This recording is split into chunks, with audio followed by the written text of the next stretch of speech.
오늘 방송은 오프닝에서 녹음 실수가 있었습니다. 이 대표의 목소리가 오프닝에서는 녹음되지 않았습니다. 미처 확인하지 못하고 녹음을 완료했습니다. 잠시만 참아주시면 정상으로 돌아옵니다. 다음부터는 이런 실수가 없도록 하겠습니다. 감사합니다.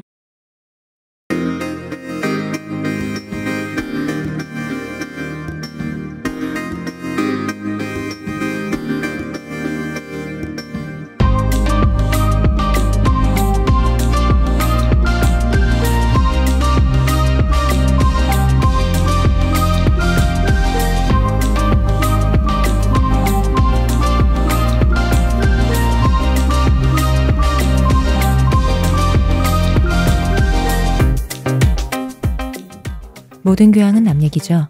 안 물어봐도 알려주는 남 얘기 아날람 143회 방송 1부 시작하겠습니다. 우리 오랜만에 홍대선 작가님. 안녕하세요. 이동규 대표님. 안녕하세요. 시옷입니다. 자, 이제 청취자 여러분들에게 알려드릴 일단 공지사항이 있죠. 그 전에 또 하나 더 말씀드릴 게 있는데 오늘 지금 저희가 저희끼리만 소개를 했는데 사실 여기 이 자리에 한 분이 더 계세요. 하지만 공지를 하기 전까지는 저희가 숨소리 내지 말라고 말씀을 드렸기 때문에 네, 원래 이제 이렇게 신비감을 이렇게 줬다가 나중에 이렇게 딱 오픈을 하는 겁니다. 파사삭. 아쉬운 얘기는 다음에 다시 또 하고요. 광고를 듣고 올까요? 지금 티스템 두피 클렌저와 두피 에센스를 검색해보세요. 과학이 당신의 모발에게 주는 선물 티스템입니다. 저희 아날람은 호텔스닷컴과 최대 15%의 제휴를 하고 있습니다. kr.hotels.com/베스트 쿠폰이나 namyegi.com에서 링크 타고 가셔서 쿠폰 코드를 입력하시면 됩니다. 그리고 페이스북 페이지 많이 놀러 오시고요. 유튜브 채널 구독해 주시고 좋아요도 많이 눌러주시고요. 청취도 해주세요. 자, 그리고 저희가 우리 게스트 소개를 해보도록 하겠습니다. 자, 이분은 미술가시고요. 네. 일러스트레이터시고요. 만화 작가님이십니다. 예, 김재훈 작가님 모셨습니다. 반갑습니다. 네, 안녕하십니까. 안녕하세요. 네. 저희가 녹음을 하나 날렸기 때문에 두 번째 인사를 하고 계세요. 뭔가 약간 멋쩍은 이 기분. 다시 처음부터 하기가 굉장히 멋쩍지만 네. 멋졌기 때문에 이제 그냥 바로 작가님 괜찮으시겠죠? 예.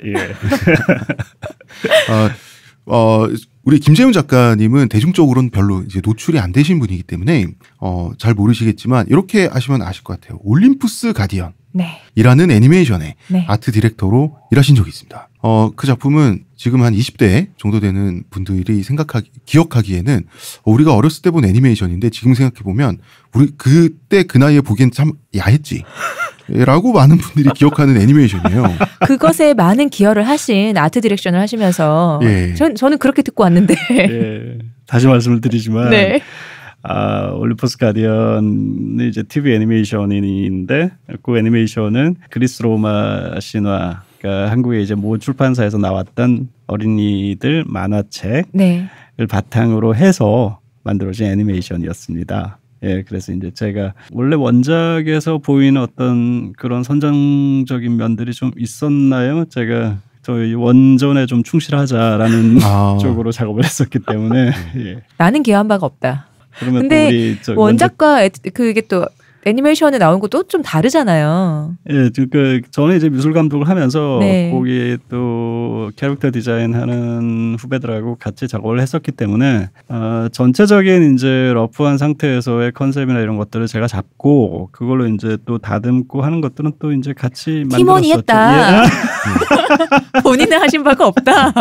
그런데 누구의 잘못이냐를 서로 떠넘기기는 그리스 로마 신화가 워낙 막장이라서. 네, 맞습니다. 그리스 로마 신화의 원래 콘텐츠가 아주 에로틱한 작품이기 때문에 그런 에로틱한 그런 신화들을 모아가지고 구성된 거기 때문에 예. 저도 이제 그런 생각들이 뭐 무의식 중에 있었을까요? 아무튼 저는 오늘 작가님 두 번째 뵙는데 이 말씀을 듣고 나니까 작가님 저 너무 인상 좋으셨는데 조금 실망스럽습니다. 책임지지 않는 이 책임자.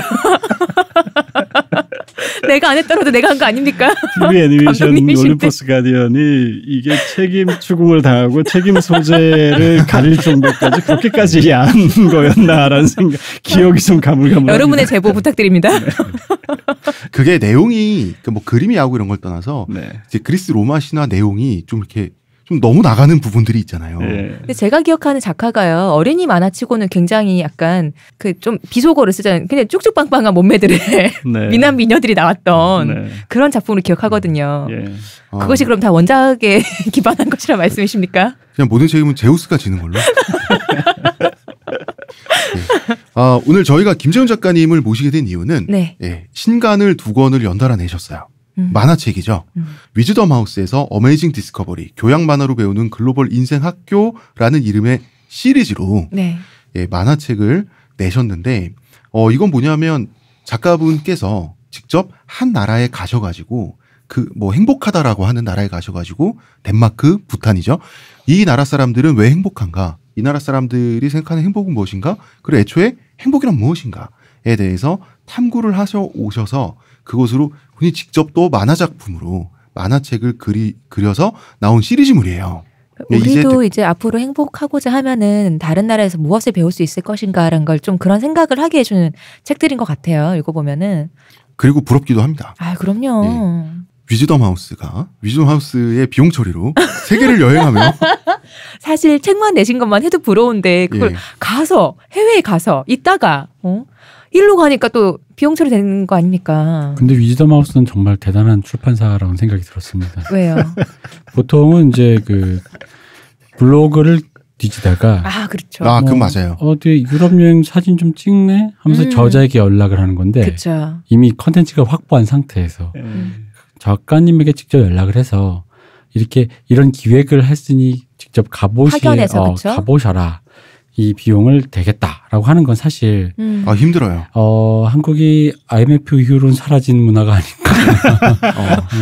그리고 고유한 문화였던. 그렇죠. 전통 문화인데. 예, 그렇죠. 한때 있었던 미풍양속입니다. 그렇죠. 네. 한때 경기가 성장하던 시절에 이제 모두가 부유할 때 우리가 일본에게서 배울 건 무엇이죠? 한번 뭐 작가님의 뭐 이런 거 있었는데 이젠 그런 거 없거든요. 블로그만 봐요. 진짜로요. 책들이 그렇게 나오죠. 블로그랑 트위터 보다가 좀 글을 좀 길게 썼는데 괜찮다 싶으면 요걸 다듬어서 책을 내면 되겠다로 많이들 이렇게 하는데 맞아. 그래서 저는 위즈덤 하우스가 대단하다. 예, 그 정말 좋고 건전한 방식이잖아요. 물론 제가 출판사 관계자분이 이 스튜디오에 계시다고 해서 드리는 말씀입니다. 예, 아까부터 그쵸, 숨소리를 저희 참고 조용히 계시고 저녁 사주셔서 드리는 말씀이죠. 네. 하지만 정말 대단하다. 저는 사실 진짜로 맛있는 라면을 먹었지만 작가님이 다녀오셔서 어떤 이런 일을 하시고 이 컨텐츠를 들고 출판사랑 접촉하셨 이런 순서인 줄 알았어요. 저도요. 네네네. 사실은 보통 그게 보편적이니까요. 예. 근데 이제 그런 제안을 듣고 갔다 오셨다고 해가지고 예. 그래서 저는 또 그런 생각을 한 거죠. 어떤 작가님의 유명세가.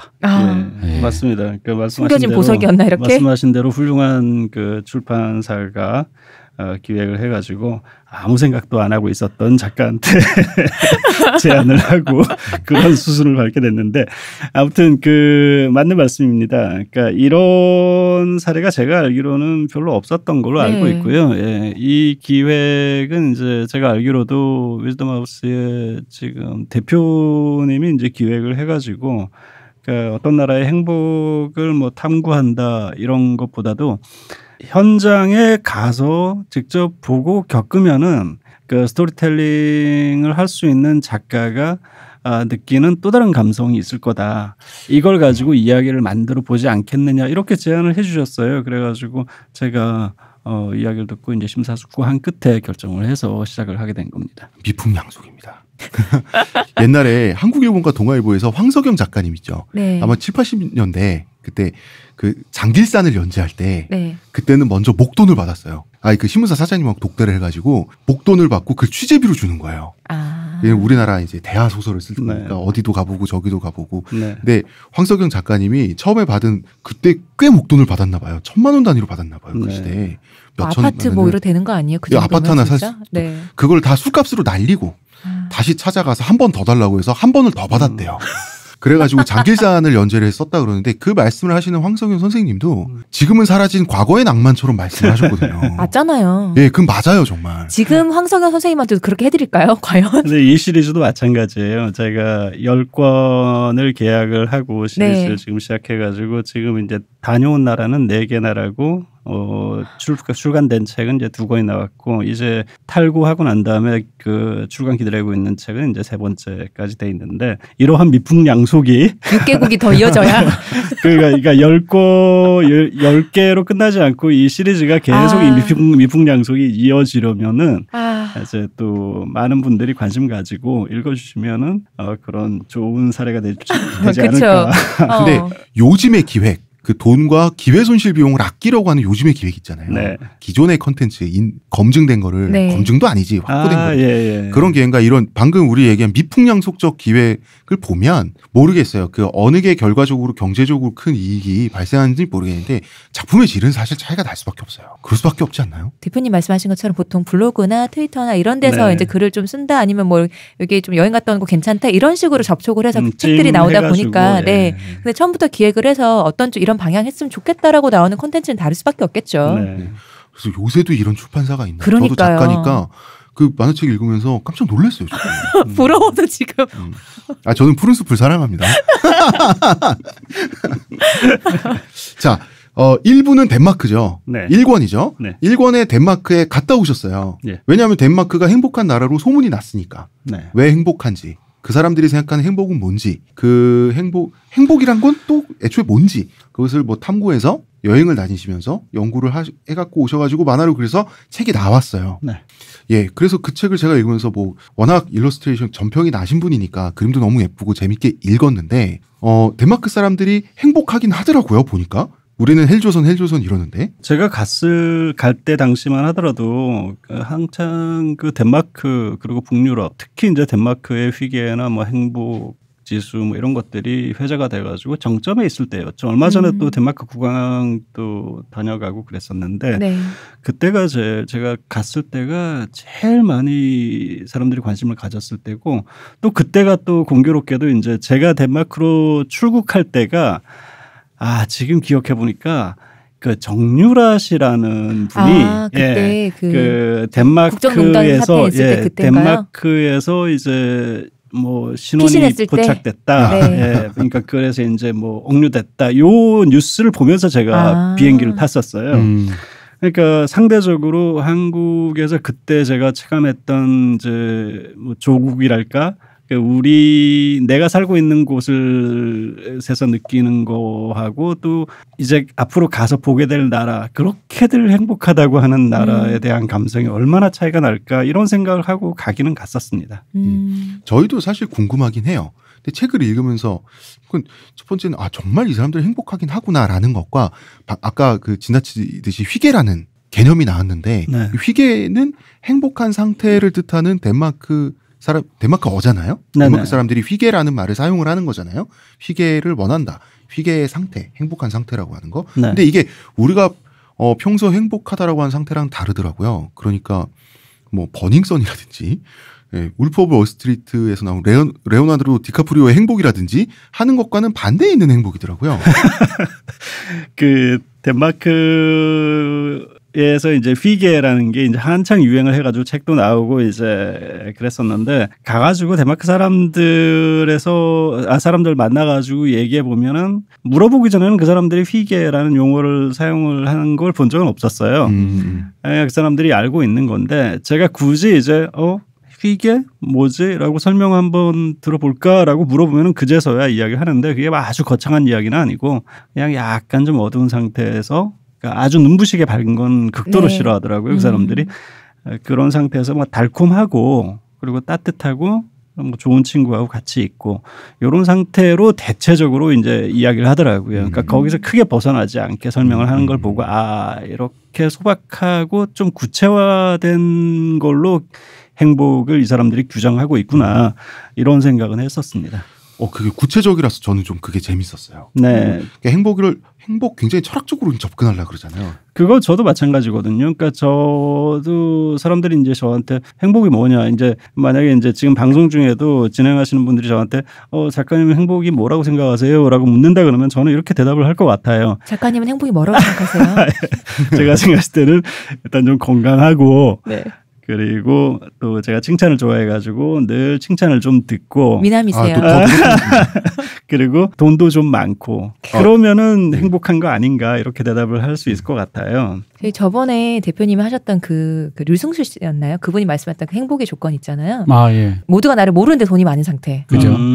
행복의 절정 아니냐 네. 싶었거든요. 그러니까 사람들마다 이제 그렇게 이제 규정을 할 수 있겠죠. 네. 저는 좀 구체적이어야 한다고 봐요. 그러니까 그랬을 때 진짜로 그러니까 왜냐하면은 내가 생각했을 때 행복이 뭐냐고 내가 조금 구체적으로 이야기를 할 수 있어야지 그게 충족됐을 때 나는 행복하다라고 할 수 있으니까요. 그게 아니고 좀 막연하게 과창하게만 생각하면은 이제 헬 조선이다. 우린 불행해라고 하면은 왜 불행한지 그거를 딱 단정지어가지고 규정하기가 사실 힘들잖아요. 그러니까 그렇게 따지면 정치적인 상황을 봐도 불행하고 진보가 승리하지 않는 한 이 땅에 절대 행복은 있을 수가 없고 이렇게 항상 요원해질 수밖에 없기 때문에 덴마크에 가가지고 느낀 거는 첫 번째로 그 사람들이 좀 구체적으로 카테고리화된 그런 행복을 말하는 게 있구나 이런 그런 생각은 했었습니다. 그러니까 그거를 어떤 심리 상태나 건강의 상태 이런 게 아니라 어떤 공간을 딱 구려가지고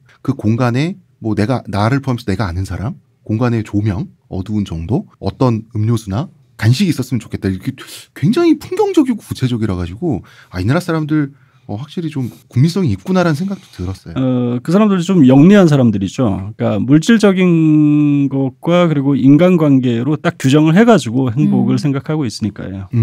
근데 이제 행복이란 건 결국 이제 그쪽에서 이제 그런 어떤 특정한 그림을 우리가 생각하는 거랑 좀 다르지만 그림을 그렸다라는 건데 사실 행복이란 건 결국은 다른 의미로는 사회적인 합의라고 보고 그러니까 어떤 것이 우리에게 어떤 합의냐고 봤을 때 그러니까 돈이 많았으면 좋겠다는 것도 결국 돈이 어떤 가치를 갖고 있느냐가 우리가 합의했기 때문에 그 가치를 갖고 있는 걸 얼마만큼 내가 더 많이 가질 수 있는가로 행복을 찾는 것이기도 하고 그런 것이겠죠. 원초적으로야 건강하다는 건데 건강이라는 것도 이제 어떤 지점의 건강이냐라는 것도 또 좀 다른 것일 수 있을 테니까 그럼 이제 덴마크는 어쨌든 사회적인 기준에서의 그 합의된 모델로서의 행복이라는 거를 그들 스스로가 휘계라고 말할 때 어쨌든 간에 지금 저희 나라에서 다 그런 건 아닙니다만 어떤 저희가 풍경을 보자면 헬조선이라고 말하는 것들은 사회 구성원들이 지금 서로가 행복이라고 말하는 것들을 합의했는지도 모르겠고 합의했다고 하더라도 골고루 나누어져서 가지고 있다라고 생각되지 않는 데서 오는 어떤 자본? 원성? 이런 거라고 본다면 이쪽에서 보고 있는 이 휘계라는 이 구체적인 그림을 봤을 때 어느 정도 사회적으로 합의된 행복이 있고 그것을 국민들 전체가 어느 정도 손에 쥐고 있다라는 느낌처럼 들려요. 네. 그래서 실제로 손에 쥐고 있다. 네, 실제로 왜냐하면 국민소득을 보면 어쨌든 물적 토대가 제일 중요하지 않습니까? 저는 약간 속물이라서. 그러니까 대표님 말씀은 덴마크가 굉장히 평등, 분배, 복지 이런 게 잘 돼 있잖아요. 네. 거의 세계에서 최고 수준으로 잘 돼 있는데 나누는 거잖아요. 네. 그것도 있어야 나눌 거 아니에요. 그러니까 지금 보면 그 덴마크의 경제 수준이 GDP가 5만 불대고 우리나라가 3만 불대인데 일단 우리나라가 어쨌든 간에 합의로 그 3만 불을 갖고 있다는 거 이들이 5만 불을 갖고 있는 건 사실 2만 불의 격차는 엄청나다고 보는데 차이가 크죠. 예, 물론 이쪽이 좀 인구가 작아요. 저희보다 작지 않나요? 엄청 작지 않아요? 훨씬? 작기 때문에 이제 그 전체 크기 파이로 보면은 그게 그다지 크지 않을 수 있지만 어쨌든 지금의 그 경제 구조를 보니까 세계적인 기업들 특히 약학이라든가 의학 이런 쪽 그런 거 그리고 전통의 그 되게 역사적으로 명맥 깊은 레고라든가 이런 명맥 있는 국제적 기업들이 되게 많더라고요. 칼스버그, 머스크 이런 글로벌 기업들하고 그 제약 회사들 밀집해 있는 이제 그 벨트가 있어요. 스웨덴에까지 걸쳐져 있는 거기에서 나오는 인프라하고 그 수익이 굉장히 크다고 알고 있습니다. 집필하신 그리신이라고 해야 되나? 같은 말이죠. 책을 보면 덴마크 사람들의 삶이 너무 여유로워요. 그러니까 이 어떤 근로시간이나 일하는 양 이런 것들이 이제 우리나라랑 비교하면 굉장히 많이 차이가 나잖아요. 차이가 지금 한국은 그래도 차츰 많이 좋아지고는 있는데 덴마크에서 제가 봤던 거하고는 아무래도 사실 차이가 좀 난다고 봐야 되겠죠. 그 사람들이 퇴근 시간이라든지 노동 시간이라든지 이런 것들을 봤을 때는. 그런데 그 기업이 세계적인 기업이 100개씩 있는 나라는 아니잖아요. 네, 그렇죠. 덴마크가 않죠. 한정적이잖아요. 우리가 아는 거 몇 개 있고 그리고 사람들은 우리나라 사람들에 비해서는 훨씬 덜 열심히 일한단 말이에요. 적은 근로시간. 열심히 일하는 게 아니라 일 안 해요, 걔네들. 사실. 유럽 사람들 정말 그렇긴 해. 솔직히 일 안 한다고. 솔직히 말 유럽에서 무슨 그 국제 배송 이런 거 한 번만 해보신 분들은 다 알 거예요. 그 사람들이 일을 이렇게 천천히 여유 있게 말한다고 좋게 얘기해 주지만 솔직한 기준은 일을 안 해요. 일 안 하고 이미 퇴근해 있어. 그걸 언제 줄 거니? 그럼 예를 들어 이렇게 어떤 그런 걸 정해줘야 될 거 아니야? 그런 것도 일단 내일 내가 출근해서 알려주겠다. 그리고 출근했는데 왜 안 알려주냐? 출근했는데 다른 일이 있었으니 근데 지금 또 퇴근했다. 다시 내일 알려주겠다. 이런 식이기 때문에 뭐 배송 처리 몇 달 걸린다며. 네, 그렇기 때문에 그 저희랑은 차이가 다르죠. 근데 그게 유럽이 일하는 속도란 말이에요. 근데 국민소득 5만 불씩을 나눠 가지면서 거의 완벽하다라고 하는 복지, 의료, 혜택, 그다음에 무덤에서 요람까지 생존 공포가 거의 뭐 전혀 없다고도 말할 수 있는 사회 성취하려면 그 부가가치가 어디서 나올까? 그건 책을 읽는 내내 굉장히 궁금했어요. 일단 그거부터 좀, 그러니까 책을 읽어보시면은 아시겠지만 그것부터 이제 좀 설명을 해드려야 될 것 같아요. 일단은 여러 가지 공포가 없는데 덴마크는 어린이들 양육에 대한 공포나 그 염려가 일단 없다고 봐야 됩니다. 굉장히 잘 돼 있고요. 그 초등교육 과정이나 뭐 공립학교의 수준이 뭐 상상을 초월할 정도고요. 그리고 또 어른들 같은 경우는 직업에 대한 공포가 일단 없습니다. 그리고 직업, 그러니까 실직에 대한 공포가 그쵸. 없다고 봐도 과언이 아니고요. 그리고 노인들 같은 경우가 나이 들어가지고 뭐 외롭게 쓸쓸히 뭐 궁핍하다 해질까 그런 염려가 일단 없습니다. 그러니까 세 가지가 일단은 그 공포로부터 그러니까 자유로운 그런 사람들이라고 볼 수 있죠. 그 돈이 다 어디서 나오죠? 그의 경우는 이제 그러니까 이렇게 표현하면 되더라고요. 뭐 저도 경제학을 전공한 사람이 아니지만 이제 저 들은 얘기입니다. 이걸 거대한 규모의 아웃소싱이라고 본다라는 거죠. 흔히 말하는 그 덴마크 사람들이 다 관리직인 거예요. 노동자가 아니라.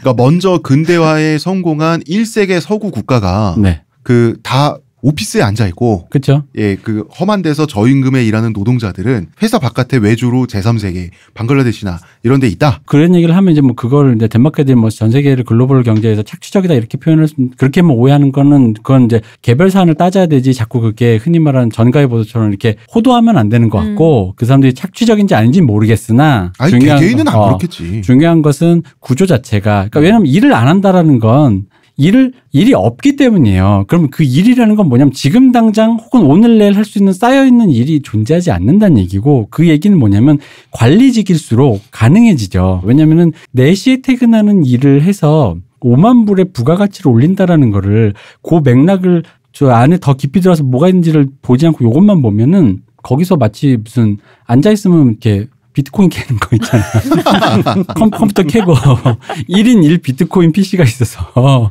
컴퓨터가 알아서 다른 나라 컴퓨터보다 더 빨리 비트코인을 캐주는 거야. 그리고 네 월급이야. 그리고 네 월급이야 그게. 베네수엘라가 지금 인플레 너무 거기 화폐도 없고 달러도 없고 석유도 지금 다 정지 상태고 말도 안 되는 인플레이션을 겪었잖아요. 그래서 비트코인 채굴 하고 있대. 그러니까 그럴 수밖에 없어요. 최근에 그러니까. 비트코인이 그래서 오른 거예요 다시.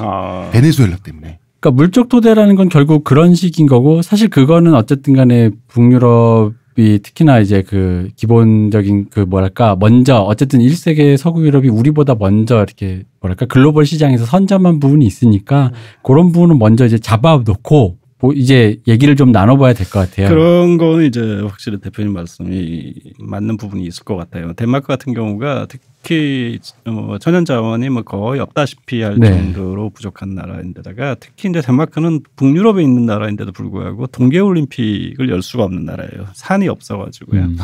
스키장 같은 거 못 만드는구나. 덴마크 사람들 덴마크에 스키 못할 덴마크는 숲이 많다고. 그러니까 그 그냥 뭐 다 평지에다가 이제 원래는 굉장히 황무지였는데 그걸 어떻게 개간을 해가지고 일단 1차 산업에서 이제 낙농업 같은 경우는 좀 발달해 있는데 그 외에 이제 3차 산업이 이제 굉장히 발달해 있고 그리고 서비스 산업인데 그리고 아까 말씀하신 뭐 레고라든지 머스크라든지 또는 뭐 그 여러 가지 부가가치를 창출하는 디자인 뭐 굴지의 디자인 브랜드들 이런 것들이 아마도 생산은 아웃소싱 형태로 어딘가에서 이제 하고 있을 걸로. 어딘가에서는 제3세계에서 그렇죠? 다른 나라 노동자들이 어딘가에서는 보다 열악한 환경에서 일을 하고 있어야만 되는 거예요. 그러니까 열악한이라는지는 우리가 알 수 없다는 거지. 아니 그렇죠.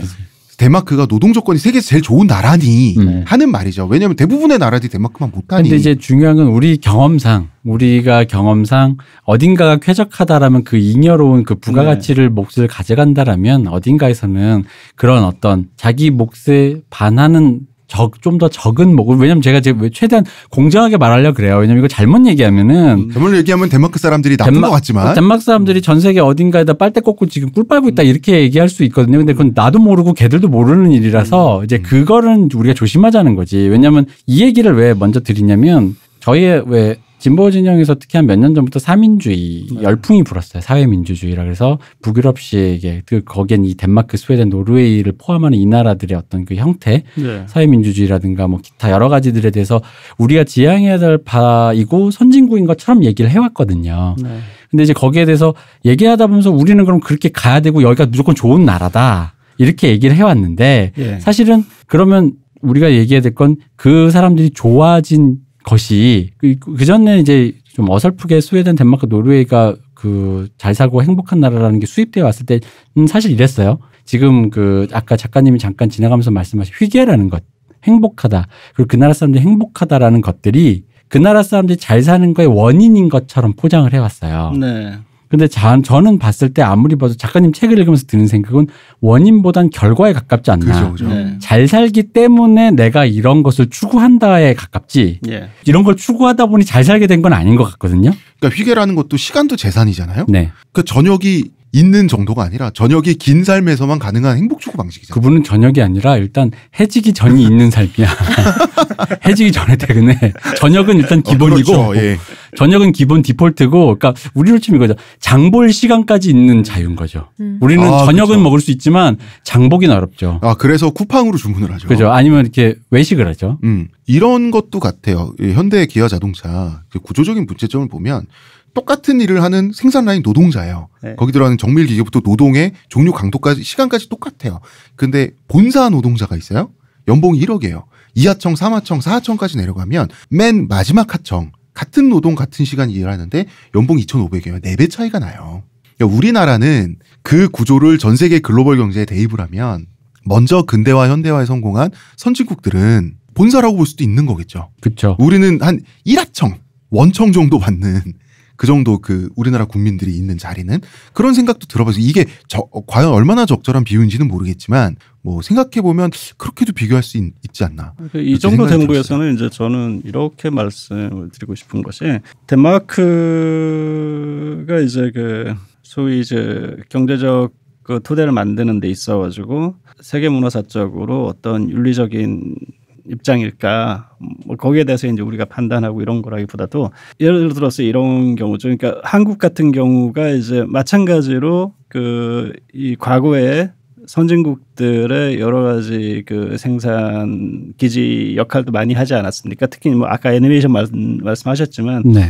일본과 이제 그 미국의 이 애니메이션 하청을 거의 다 한국에서 도맡은. 그러니까 그런 사례들뿐만 아니라 신발이라든지 섬유라든지 그런 것들을 겪어내면서 이제 지금과 같으면 소위 그 GDP 한 제가 알기로 한 12에서 12위 정도 네. 오르락내리락 이 정도 규모의 나라가 됐는데, 그러니까 덴마크 같은 경우도 이제 마찬가지 그러니까 그 나라는 그런 것들을 겪지는 않았지만 아무튼 복지를 누리고 이제 지금과 같은 선진국이 됐는데, 한국이 이 또 우리 사회가 더 GDP 성장을 하고 1인당 GDP가 더 높아지면은 그런 정도의 물적 토대를 가지고 복지를 만드는 그런 나라가 될 수도 있고 안 될 수도 있는 그렇죠. 거거든요. 예. 그러니까 그런 걸로 관점을 가질 수 있을 것 같아요. 그러니까 한국은 과연 그러니까 덴마크를 필두로 한 북유럽 사회가 예를 들어서 여러 가지 장점이 있고 바람직한 면이 있다 그러면은 한국이 물적 토대를 많이 갖췄을 때에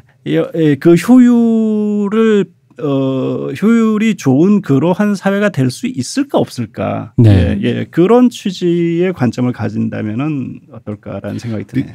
그런 고민도 국가 사회의 물적 토대가 어느 수준에 올랐을 때 선택 가능한 거라는 생각이 들어요. 근데 선택 가능할 때 제가 이제 왜냐면 그 작가님 이제 출연을 계기로 제가 좀 찾아봤어요. 찾아봤는데 이게 이제 북유럽의 노동 모델들에서 찾아보다가 흥미로운 것들을 발견했던 게, 어쨌든 간에 그 북유럽은 조합이 거의 굉장히 강성을 거의 모든 그 직업단체가 교섭단체, 조합단체가 있고. 노동조합 말씀하시는 건가요? 그렇죠. 예. 조합, 노동조합이죠. 그래서 이제 그 사람들을 통해서 어떤 그 고용이나 이런 거다 보니까 그 또 선진국이다 보니까 먼저 됐을 때 경제 성장 단계에서 거의 완전 고용의 단계에서 하다 보고, 조합은 파워가 세서 완전 고용인 상태를 유지하려고 하고 당연한 거라고 생각해요.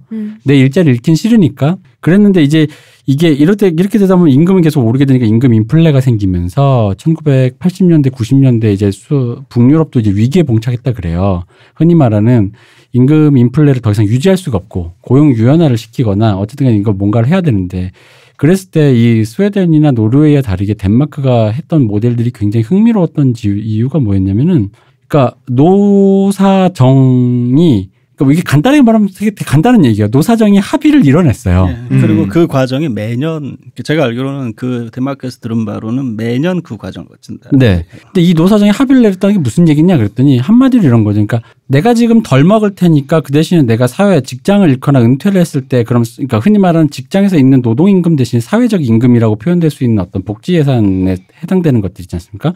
그런 것들을 국가가 내준다. 그 대신 내준다면 난 지금 덜 먹겠다. 그래서 평균적인 삶을 올리자라는 건데 이게 사실 말은 쉽지. 그럼요. 우리도 솔직히 세금 내면서 이 세금이 내가 정유라 말 사료로 들어간지 내가 어떻게 하라라고 이렇게 생각을 하니까 사람들이 세금 내는 거에 거부감이 있는 거거든요. 흔히 말하는 그러니까 사회적인 프로세스에 대한 신뢰가 굉장히 없기 때문에 바로 그 부분에서 이런 합의가 없는 거고 이런 합의가 없다 보니까 사회적 임금으로 뭐 흔히 말하는 고 물뚝심송님이 말씀하신 것처럼 기본소득? 그렇죠. 기본소득이라든가 그런 것들에 대한 모델을 할 때 아니 내가 지금 돈을 냈는데 그 돈이 나한테 진짜 기본소득 돌아올지 무슨 연금으로 돌아올지 어떻게 하라라는 이미 사회적인 그 프로세스에 대한 기본적인 불신 체계가 있는 상태에서는 불가능한 모델인데 신기하게도 그걸 해냈어요. 네. 그러다 보니까 책에 언급하신 것처럼 고용 유연화가 가장 강한 나라잖아요. 네네. 그러니까 사실 고용 유연화라는 지금 단어가 나왔는데 네. 고용 유연화는 말이 좋아 고용 유연하지 덴마크가 아닌 대부분의 나라에서는 기업이 사람들을 마음대로 자를 수 있는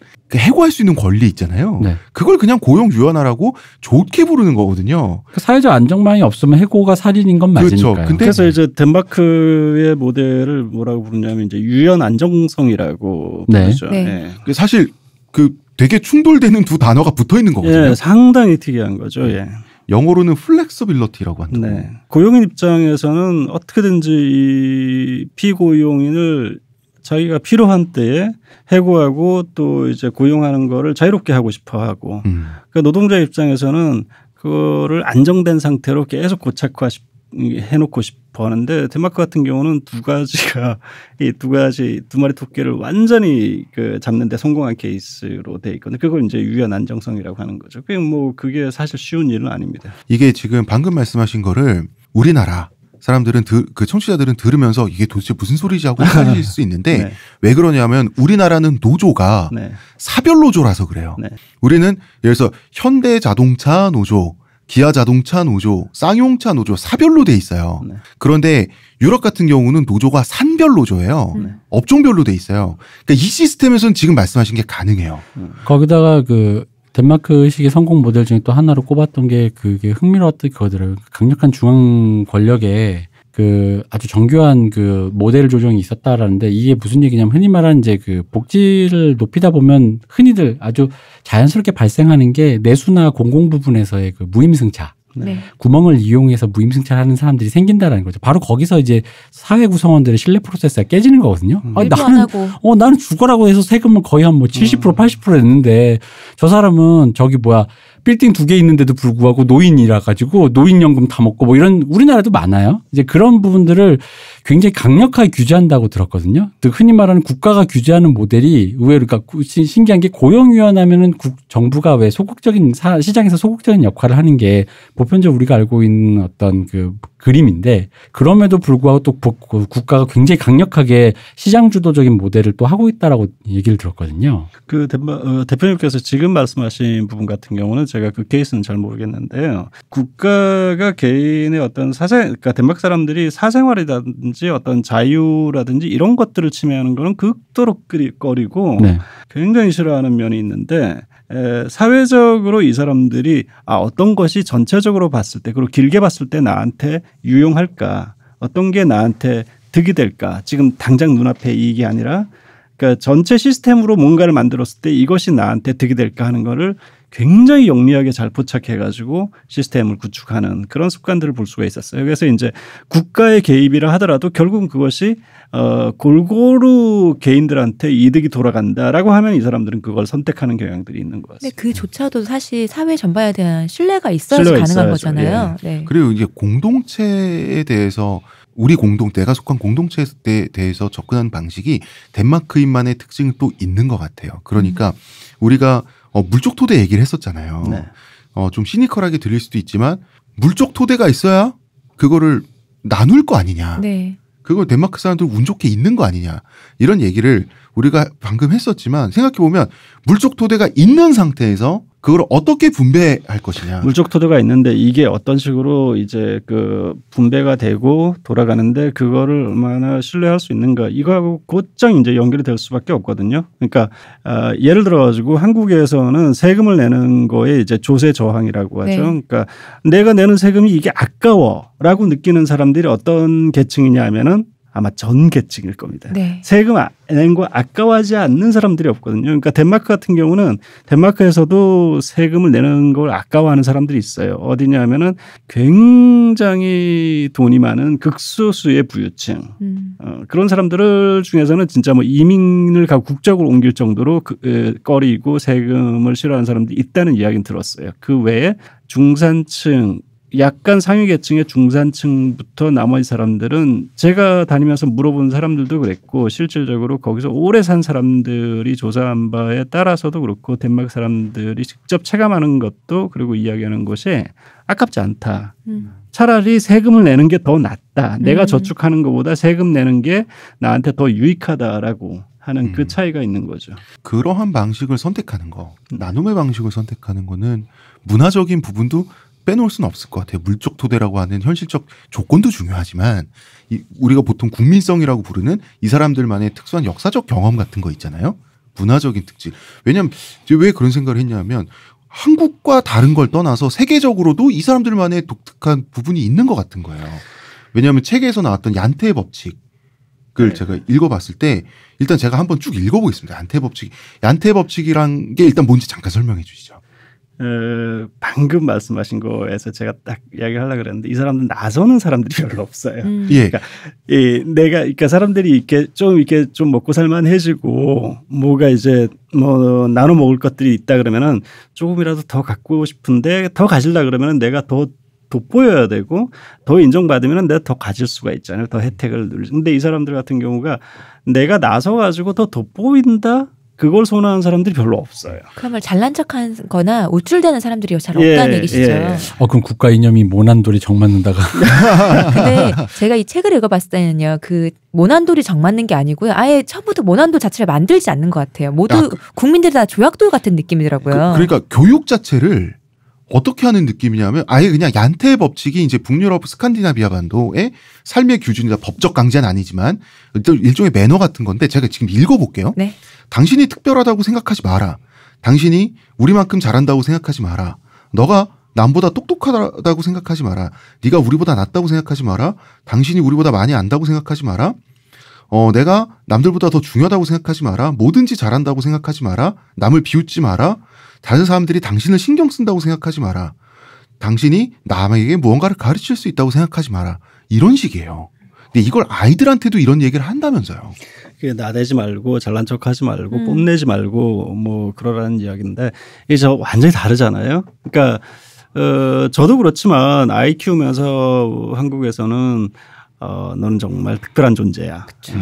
남들보다 너는 굉장히 우수하게 성장할 수 있어. 그러니까 가능성과 적극적인 면을 부각시켜서 이야기를 많이. 저도 뭐 제 아들한테 그렇게 이야기를 하는 편이니까 믿는다 이렇게 이야기하는데 덴마크 사람들 같은 경우는 아이들한테 너 특별할 거 하나도 없어. 너 딴 애들이랑 똑같아. 네가 더 잘났다고 생각하지만 이렇게 하는 것이 이제 얀테의 법칙이라는 건데 책을 보시면 이제 아시겠지만 이게 그 하나의 어떤 예전 소설에 나오는 그런 테마인데 그렇다고 덴마크 사람들이 아이들한테 뭐 아니면 학교에서 이걸 의무적으로 꼭 가르치고 뭐 지침이라든지 이 인터넷으로 제가 이제 찾아보고 검색을 해보면 얀테이 법칙이 굉장히 아주 엄격한 규정이나 이런 것처럼 이제 소개가 되는 케이스들도 있는데 국민교육 헌장은 아니라는 그 정도 아니고요. 그 정도 아니고 그냥 문화적인. 우리 뭐 옛날에 뭐 누가 그랬대 하는 식으로 뭐 구전 동화처럼 그렇게 알고 있는 그 정도라고 보시면 될 겁니다. 근데 거기에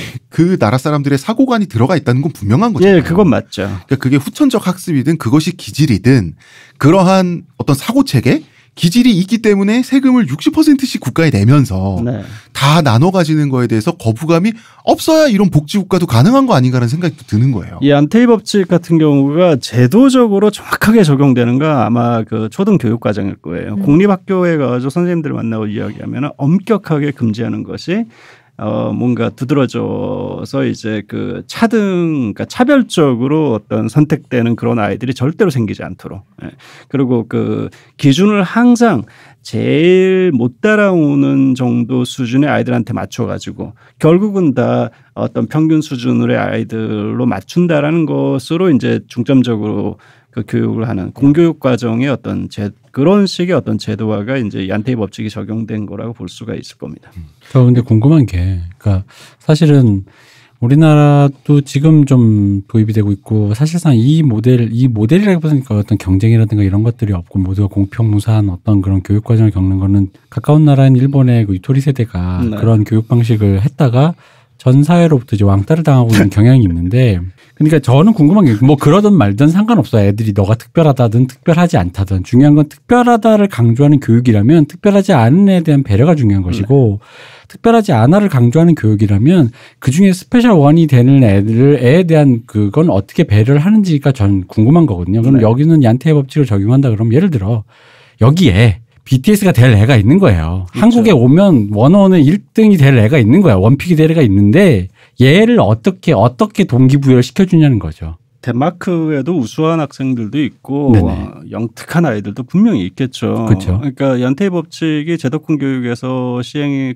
적용이 되어 가지고 이제 교육을 받는다 하더라도 그 안에서도 뭐 닐스 보hr 연구소에서 뭐 탁월한 업적을 내는 그런 과학자들도 나올 수가 있고 얼마든지 이제 그러니까 한국 같은 경우도 그 경쟁을 통해 가지고 엘리트를 선발을 하고 그 중에서 어떤 업적이 나오는 그런 형식이다 그러면 덴마크는 과정은 정반대지만 그 안에서도 엘리트는 도출될 수도 있고 업적은 나올 수도 있는 거죠. 그러니까 선택의 문제이지 저는 이제 이 책에서도 지속적으로 좀 이야기를 하고 싶었던 게 그렇다면은 덴마크의 모델을 한국화시켜 가지고 도입을 하면은 성공할까 말까. 저는 그런데 별로 관심이 없어요. 또 굳이 그렇게 해서 될 일도 아니라고 생각하고 덴마크는 덴마크대로 가고 한국은 한국대로 가는데 덴마크는 효율이라는 면에서 성공한 케이스고 한국은 아직까지 여러 가지 부패라든지 이런 삐거덕삐거덕되는 문제들이 있기 때문에 이것들을 어떻게 개선을 하고 효율을 찾을 건가라는 과제가 남아있다라는 점에서 다르다 이렇게 볼 수가 있을 겁니다.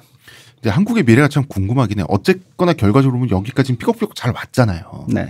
근데 미래가 궁금하긴 한데 그 미래가 어떻게 될지에 사람들이 그러니까 결국 선진국이라는 게 먼저 몇 발짝이라도 더 간 나라들이잖아요. 역사적 경험도 더 서양 근대 기준에서 빠르고. 근데 자꾸 이제 북유럽이 눈에 걸렸던 거죠. 최근에 이제 좌파 사회주의 진영부터 시작을 해서 젊은 친구들까지. 그런데 책이 내용이 결코 얕거나 그러진 않고 만화책이라 해서 그러지 않고 오히려 보면 되게 딥하거든요. 아, 그러셨어요? 네, 저는 딥하다고 느꼈어요.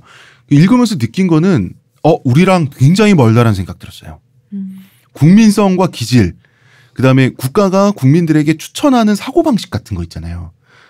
되게 많이 다르구나라고 생각했어요. 그런데 그거를 다르다. 그러니까 제가 이제 이 책을 듣고 이 책을 읽으실 분들에게 좀 주의를 드리고 싶은 것은, 그러니까 작가님 방금 말씀하신 거가 제일 중요한 의도라고 보는 게, 그러니까 이 세상에 이런 모델이 있다. 그러니까 이제 우리가 언제 5만 불이 될 수도 있고 3만 불이 될 수도 있고 잘 사는 사람 못 사는 사람이 있는데 어쨌든 간에 우리가 사는 방향을 고민해야 되는 시점인 건 맞는데, 그랬을 때 누군가가 어떻게 사느냐, 그러니까 옆집은 인테리어 어떻게 하고 살아 정도의 수준으로 참고를 해야 될 것이지. 왜냐면은 방금처럼 이제 그 홍 작가님 말씀처럼 걔네가 뭔가 다른데 라는 것과 걔들이 현재 살고 있는 수준, 업적 이걸 뒤섞어 버리면 이걸 이제 스토리텔링으로 해서 아까 말씀드린 이게 원인과 결과와 뭐 해서 그럼 결국 우리가 지향해야 될 모델은 거기에 있는 것처럼 보이거든요. 실제로 그렇죠. 덴마크가 소개되는 방식이 그랬고 맞아요. 네. 그러니까 사실 그런 거는 아니라고 보고 그렇기 때문에 여기서 그래서 이제 저희가 덴마크 얘기를 하면서 작가님이 말씀해 주셨던 이 그 덴마크의 기본적 역사나 이런 것들이 되게 흥미로웠던 건데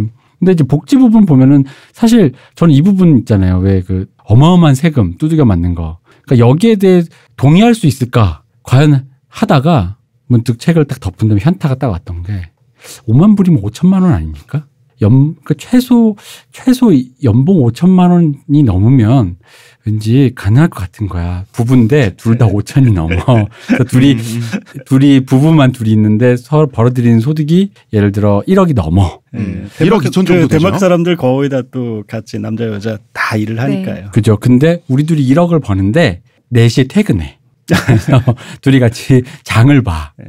그러면 나도 그냥 그럴 것 같아. 근데 내가 이러다가 회장님 비위를 맞추면서 언제 잘리지 어떡하지 라인을 잘 타야 되는데 과장님 편이야 전무님 편이야 막 이러고 있는 게 아니라 잘리더라도 잘려도 상관없죠. 그러면은 그 왜 잘려도 상관없냐? 이 돈을 냈던 그거가 거기서 기여할 것이다라는 나의 신뢰가 있으면 저도 그럴 것 같아요. 책 읽는 내내 생존 공포가 없다는 부분은 정말 부러웠어요. 네. 그 아까도 말씀드렸지만 가장 그러니까 다 부러워할 필요는 없어요. 대표님도 얘기하셨고 저도 이야기하는 것처럼 다 부러워할 필요는 없는데 그래도 부러웠던 건 뭐냐면은 이 사람들이 직장을 누구한테 물어봐도 당신 지금 가지고 있는 직장이 몇 번째 직업이야? 그러면은 평균 한 뭐 3번, 4번째 이런 식으로 언제 직장을 잘려도 하나도 걱정할 필요가 없다는 거. 그죠. 실직에 대한 두려움이 없다는 거. 그건 정말로 부러운 직장만 바꿀 수 있는 게 직장이라는 것은 같은 직업을 하면서 곳이 옮겨지는 건데 종목군도 바꿀 직업 수가 자체를 아예 다른 걸로 두려워하지 않고 네네. 나이가 몇 살이 들던 직업 학교를 다시 가고 그걸 바꿀 수 있다는 게 그거 진짜 부럽더라고요. 네. 사실 그 우리가 흔히 말하는 최저임금으로 우리나라에서는 표현되는 흔히 말하는 노동시장의 바닥이 있지 않습니까? 네. 그러니까 바닥이 높으면 사실 직업의 질에 있어서 뭐 물론 이제 뭐 좀 여기 이제 나이 드신 분이 좀 계시니까 저 개인으로 보자면 제가 젊었을 때는 제가 갖고 있는 이상과 꿈을 실현하지 못하면 돈을 억만금을 벌더라도 뭔가 내 인생 실패할 것만 같은 그런 공포에 시달렸어요. 네. 하지만 나이 들면 그렇지는 않잖아요. 다른 직업을 통해서도 자기 그걸 찾을 수도 있고 꼭 실패하더라도 돈이 많다든가 돈은 없지만 내가 뭔가 한다든가 여러 가지 경우에서 자기의 뭐가 여러 가지 이상이 충족되는 경험을 하다 보니까 그러니까 노동시장 바닥이 만약에 많이 올라간다면 흔히 말해서 내 꿈이 지금은 사람들이 천대받는 그런 모든 일 하다못해 왜 뭐 커피숍에서 이렇게 알바를 한다는 게 흔히 말하는 젊은 애들이 잠깐 스쳐 지나가는 직업인 것처럼 묘사되는 것도 이런 식의 공포가 소실된 사회에서는 그냥 내가 바리스타라고 굳이 표장하지 않아도 그럼 나 그냥 커피숍에서 일해. 왜냐하면 바리스타라는 그런 직업의 그 외래어를 쓰는 것 자체가 그런 어떤 직업군이 갖고 있는 그 어떤 사람들이 보고 있는 그 공포감의 반영이라고 맞아요. 나는 봐요. 네네. 전문직인 것처럼 보인단 말이죠.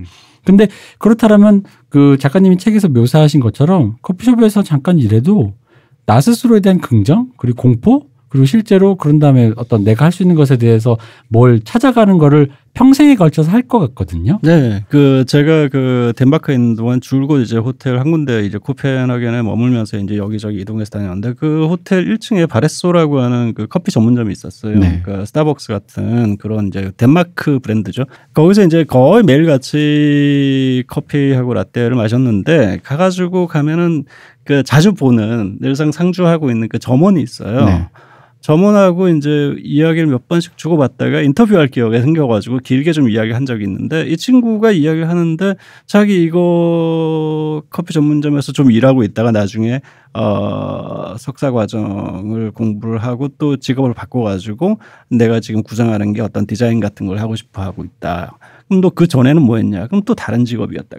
그러니까 커피 전문점에서 지금 파트타임제로 일을 하고 있는데 이것을 마치 자기가 지금 하고 있는 전문직으로 여기고 있다. 하던 일을 그만둔다라는 게 어떤 그러니까 실패가 용인되는 걸 넘어서 실패로 간주되지 않는 그리고 이제 생애 타임라인을 봤을 때, 그러니까 왜냐하면 저희는 이제 빨리 선택해서 빨리 거기서 어떤 커리어를 쌓아서 거기 안에 자리를 잡지 않으면 다른 데로 갔을 때 어쨌든 커리어가 제로가 되니까 그 결국 나이가 어느 정도 찬 사람이 커리어가 제로가 된다라는 건 사회에서 탈락을 할 수 있다라는 그 공포와 맞닥뜨리게 되는 거기 때문에 그러다 보면 왜냐면 방금 그 작가님이 표현하신 그런 친구가 한국에서 내 눈앞에서 그런 얘기를 한다 치자 이거죠. 한 31살 정도 되는 젊은이가 뭐 예전에 딴 일 하다가 지금 커피숍 하자면 뭐 디자인하려 그러면 한마디를 묻겠지. 집에 돈이 많아? 그렇지. 돈이 많아라든가 그건 그나마 이제 내가 그 친구가 말을 텄을 때 얘기고 왜냐면 인생이라는 게 그렇게 한국의 타임라인은 그렇게 돌아가지 않거든요. 근데 그분들은 어쨌든 간에 만약에 그런 얘기를 했을 때 우리 나이 때 어른들이 아 그래? 그런 계획이 있어? 그럼 또 그건 그럴 수 있겠다라는 어떤 긍정적인 거기 때문에 그분들이 또 그렇게 자연스럽게 작가님에게 말씀을 하셨던 거겠죠. 왜냐하면 우리는 그런 분이기 때문에 사실 또 그런 말 안 하잖아. 자기가 그런 꿈을 꾸고 있어도 결과로 보여주지 않는 한 저 사실 어디 붙었어요 이러지 않는 한 보여주진 않죠. 그런 말 했다가 어른들한테 무슨 소리 들으려고 커피나 열심히 해. 이거라도 열심히 해. 정신 차리고 살아야지 그러겠지. 사람 기술이 있어야 돼. 그럼. 기술이 있어야지.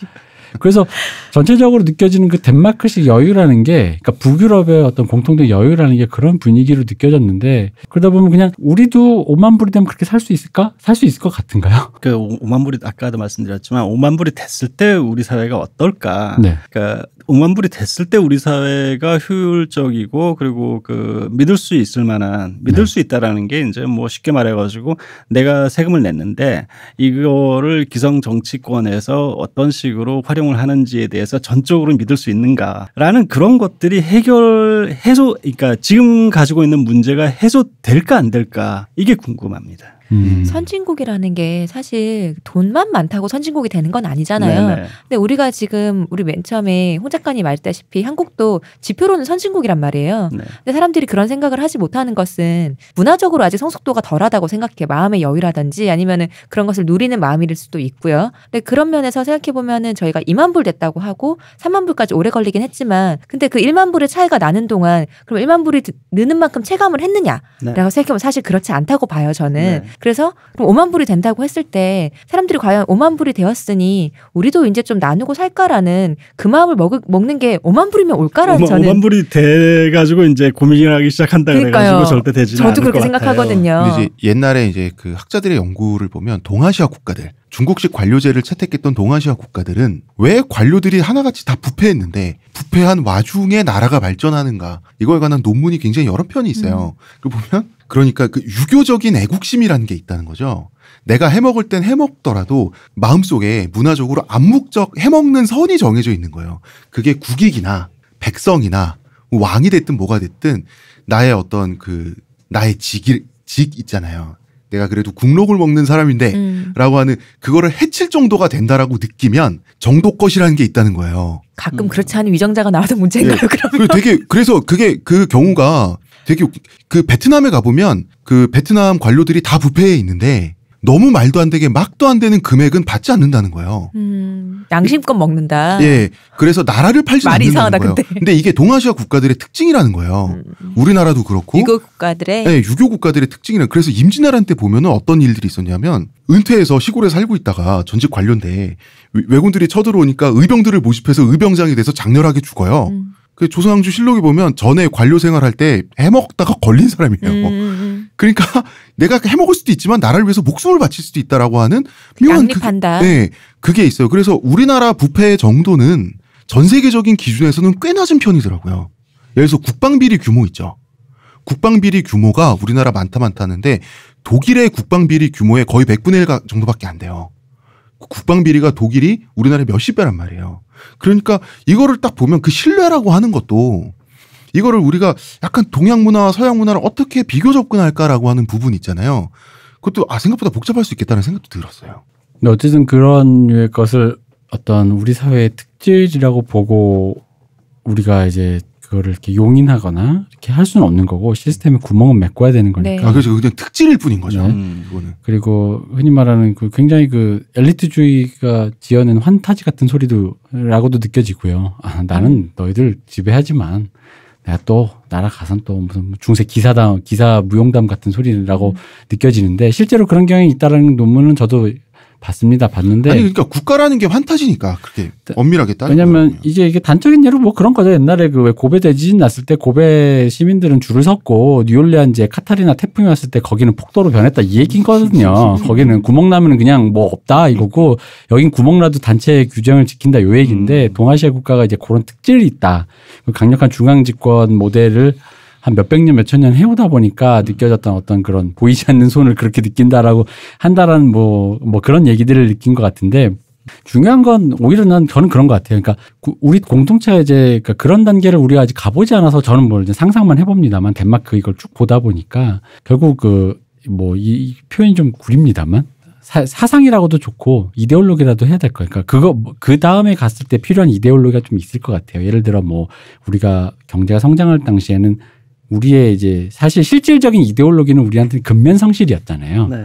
근면성실 정직, 가족과 가부장과 뭐 어떤 그런 걸 중심으로 한 가족 중심의 가족주의랄까 이런 것이 우리의 이데올로기였다면, 그러니까 오만불이 됐어요. 그리고 실제로 뭐 좋아 일단은 제3세계 노동자 뭐 여자애가 어떻게 되는지 내가 알 바 아니야. 다 아웃소싱했어. 어쨌든 우리 동네 사람들 다 잘 살아. 그래서 내가 4시에 5시 뭐 3시에 퇴근한다 치자 이거예요. 그러면 중요한 건 그거죠. 이게 거칠게 가면 이겁니다. 놀아도 돼. 그냥 그렇게 살아도 돼. 라고 한다라는 그거를 용인해주는 그럴듯한 언어로 포장된 이데올로기를 우리가 개발해낼 수 있냐 이거죠. 얘네는 보니까 그게 휘게더라고요. 제가 봤을 때는. 얘네가 개발해낸 이데올로기가 휘게예요. 너희들이 돈 어느 정도 됐으니까 그럴 때 그래도 돼. 왜냐하면 여기 보니까 저도 좀 다른 자료를 찾아보면 성적인 개방도도 굉장히 높다고 들었거든요. 성적인 개방도도 높고 그런데 그러면 이제 그거를 예를 들어 저희 같이 좀 엄격하게 유교적인 국가에서 보면은 그런 성적인 개방도를 문란함의 척도로 치환할 수 있단 말이에요. 근데 여기서는 성적인 개방도를 개인의 자유의지의 과가 반영되는 인생의 라이프 사이클의 어떤 행복의 척도로 또 측정을 하고 있다라는 거죠. 네. 그건 결국 얘네가 갖고 있는 추구하는 어떤 국민들이 합의한 사상이라든가 그런 이데올로기가 그런 쪽으로 되는데 하다못해 이런 거예요. 제가 극단적으로 얘기하면 왜 AI가 개발돼서 전 인류가 노동에서 해방됐다 치자고요. 그럼 아무것도 안 해도 되는다. 그러면 최소한 교황님이 일하지 않는 자 먹지도 말라는 말을 이제부터 폐기한다는 말은 해줘야 돼요. 근데 그걸 그렇게 얘기하면 안 되잖아요. 그렇게 얘기하면 웃기잖아요. 여러분 이제부터 과학기술 때문에 여러분 이제 놀아도 돼요. 교황님이 여러분 이제 그냥 숨 쉬다가 죽으세요. 이럴 수는 없다. 그거를 그럴듯한 언어로 바꿔줘야 된다는 거죠. 근데 그게 여기선 휘게라고 저는 봤거든요. 네. 되게 좀 그럴듯했어요. 이 말 자체가. 이 휘게에 해당하는 뭐 프로파간다는 프로파간다고 비정하게 말해서 뭐 어떤 철학 프레이즈라고 하죠. 그런 건 우리나라 정치권에서부터 제시해 왔어요. 사실 우리나라도. 박정희 시절에 그것은 잘 살아보세였어요. 저는 잘 살아보세는 많은 소구력이 있었고 또 대단한 성공을 거뒀다고 개인적으로 생각해요. 근데 그 뒤에 나왔던 슬로건들 있잖아요. 그 뒤에는 전두환의 정의가 강물처럼 흐르는 사회라는 말이 있었어요. 시대가 약간 바뀌면서 사실은 거긴 분배의 관념도 좀 들어간 거잖아요. 근데 그거는 안 먹혔어요. 그 뒤로 사람이 먼저다. 사람 사는 세상 여야를 와서 그다음 뭐 노태우 보통 사람의 시대 이거는 먹히지 않았던 것 같아요. 그러니까 그 성장 시대에 잘 살아보세는 저는 먹혔다고 느끼거든요. 그걸 대부분 잘 살아보세 물적 토대였던 거고. 그렇죠. 지금도 어쨌든 물적 토대는 이룬 거죠. 왜냐하면 누구나 다 외국 그 기준으로 1000불이 넘는 핸드폰을 들고 다니는 나라라는 건 이 개개인이 고시원에 살고 되게 슬프게 가난하게 살다 한더라도 어쨌든 다른 나라에 비해 소말리아 이런 데에 비해서 물적 토대라는 건 완성이 된 거니까. 즉 문제는 뭐냐면 20-30년 전에 그 캐치프레이즈였던 잘 살아보세가 결국 물적 토대를 지향한 거였고 그 물적 토대가 우리가 이제 이루었을 때 이제 그럼 이제 그다음 우리의 캐치프레이즈가 무엇이냐. 근데 그걸 되게 뭐랄까요? 없어 보이지 않게 설명을 해줘야 된단 말이죠. 그 캐치프레이즈를 지금 제시해 왔잖아요. 예. 사람이 먼저다 사람 사는 세상. 근데 그게 그 소구력이나 뭐 위력이라고 할까요? 영향력이라는 게 잘 살아보세에 미치지 못하는 건 사실이잖아요. 네. 그거는 전 너무 아직 뭐 이 정권을 두둔한다 이런 게 아니라 잘 살아보세는 우리가 그만큼 지났으니까 후술이 가능한 거잖아요. 근데 지금 그런 캐치프레이즈는 그 후술을 우리가 지금 할 수 없는 거라고 생각해요. 아니야. 벌써 15년 이상 됐기 때문에. 왜냐하면 그 잘 살아보세 노래를 부르면서 경자성장한 시대가 반세기 이렇게 되지 않아요. 실제로는 굉장히 압축적이었어. 그보다 훨씬 더 10년, 20년 이런 정도 다이. 근데 사람이 먼저다 이런 뭐 캐치프레이즈 나온 게 이미 그 노무현 대통령이 대통령 되던 그 전 선거부터 나왔던 얘기인데 난 소구력이 없다고 생각해요. 난 솔직히. 잘 살아보세에 비해서. 그러니까 사람 사는 세상이라는 것도 저는 사실 그게 마치 되게 뭐 있는 것처럼 느끼지만 그거 역시 잘 살아보세의 그냥 연장선이라고 저는 생각해요. 왜냐하면 그거 자체도 결국 물적 토대를 지향했다고 보고, 왜냐하면 그런 캐치프레이즈가 나왔던 것도 결국은 IMF 직후에 그 우리나라 경제를 다시 한번 리빌딩하는 과정에서 등장했던 것들이기 때문에 결국은 그 모든 캐치프레이즈가 물적 성장을 이루자라는 거, 물적 토대를 갖자라는 거에 변주일 뿐이라고 생각하는 거고, 그래서 이제 그런 거죠. 그러니까 우리가 아직 이루지는 않았지만 어쨌든 지향을 하니, 아까 왜 작가님 말씀하신 5만 달러가 딱 됐으니 지금부터 시작해보자는 늦는다는 거죠. 네네. 그럼 그게 뭐가 있는다, 뭐 어떤 모델이 있느냐라는 지점에서 우리가 찾아보자면 덴마크의 모델이 있는 것이고, 근데 저는 그래서 그런 의미로 휘게라는 그 말에 그럴듯함에 좀 감탄했던 거예요. 이거 그 구체성에. 그렇죠. 결국 이게 먹고 놀아라 이 얘기예요. 그냥 집에 들어가서 편하게 그냥 니들 먹고 하고 싶은 거 해라는 얘기인데, 섹스를 하든 뭘 하든 니들 알아서 해라는 얘기인데, 그걸 그렇게 그럴듯하게 포장하기가 쉽지가 않아요, 사실은. 근데 구체적인 이미지가 머릿속에 탁 그려진다는 게, 그죠? 예, 그게 참 매력이 있죠. 그게 그러면서 이제 먹고 그리고 편하게 놀되 또 뭐 그 더 좋은 걸 대단한 걸 더 많이 가지고 위해서 치고받고 싸우지 말고, 네. 그럴 듯하게 친구라는 개념이 또 있으니까 네. 친구하고 같이 노는 거다. 네네. 이렇게 이야기하니까 상당히 매력이 있는 거죠. 예, 또 이 매력 있는 이유 중에 하나가 이 어떤 구체적인 그림을 제시하다 보니까, 왜 나도 그려보고 싶은 거 있잖아. 나는 밝은 데가 좋은데 왠지 나도 조명을 낮추고 이케아 가서 저거 스탠드 하나 난 형광등이 좋은데 이게 괜히 렘브란트 조명 놓고 괜히 한번 해보고 싶은 거야. 나는 그냥 밤에 단 거 먹으면 부대끼는데 한번 해보고 싶은 거야. 그러니까 어떤 지향점이 될 만한 그 그림을 제시했다라는 측면에서 굉장히 좀, 그러니까 저는 좀 그게 좀 신비로웠어요. 좀 네. 그거를, 그리고 국민 모두가 납득을 했다라는 거가 그게 신비로웠고, 과연 이게 여기까지, 왜냐하면 전 앞에 그 모든 것들이 제가 앞서 말했지만 다 결과이고 물적 토대가 이루어진 상태에서 뭔가 다 해낸 것이지 그게 원인이 아니다라는 건 저는 그렇게 생각하지만, 그럼에도 불구하고 이걸 가졌을 때 이 휘게라는 것은 덴마크 사람들이 만들어낸 어떤 고유의, 굉장히 좀 저희가 좀 참고를 좀 많이 해봐야 되는, 특히나 뭐 저희 같은 장사미사는 됐고 오피니언 리더라고 할 만한 사람들이 좀 이렇게 생각을 해봐야 될 문제가 아닌가. 그러니까 제시했을 때 어떤 그림을 어떻게 보여주느냐라는 거. 이거 되게 약간 어떤 느낌까지 들었냐면요. 80년대 마이카 시대란 말 있잖아요. 그런 느낌과 그런 느낌처럼 받아들였어요. 마이카 시대가 소구하는 그림이 있잖아요. 마이카 시대도 그 단어를 듣는 순간 네. 머릿속에 어떤 이미지가 팍 떠오르잖아요. 우리 아빠가 드디어 그치. 좀 더 성장해서 사업이 번창하고 집도 생기고 차도 생겨서 우리 아빠랑 엄마랑 왜 새로 생긴 그 국도 그 고속도로 타고 교회로 나가는 조수석에 나랑 동생은 뒷좌석에 가운데에 흰색 강아지. 딱 그런 어떤 구체적인 풍경들. 그 그림을 제시했다라는 거죠. 물론 물적 토대긴 하지만 그 그림이 갖고 있는 그 어떤 정서적인 토대라는 건 분명히 있었다는 거죠.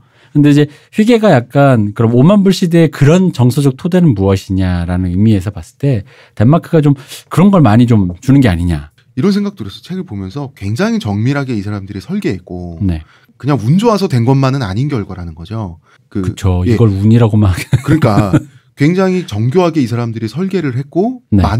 생각보다 많은 것이 지금의 풍경대로 의도된 것이다라는 생각도 들었어요. 교육부터 시작해서 사람들의 교육법, 그다음에 덴마크 사람들의 기질도 있지만 어떤 아이들에게 가치를 가르치는 방식 같은 거 있잖아요. 그런 것까지 그러니까 사람들이 모나지 않고, 아까 그 모난돌 얘기를 했는데, 모나지 않은 상태에서 만족하는 그 국민들이 되기를 기대하는 방식 있잖아요. 그것도 이래저래 노력을 계속해서 그런 국민성도 가다듬는다는 말 하는 게 좀 이상하지만 그런 생각도 또 들긴 들었어요. 습관이 돼 있는 것 같아요. 그러니까 제가 책에서도 이제 이 등장인물들이 이제 친구랑 걸어가면서 하는 이야기에서 뭐 그런 대목도 나오는데, 덴마크 사람들은 어떤 것 같아? 뭐 이래서 어떤 것 같아라고 물으면 친구가 이 사람들 굉장히 영리한 사람들인 것 같아. 그게 이제 제가 느낀 딱 그 감정이었거든요. 굉장히 영리한 사람들이다.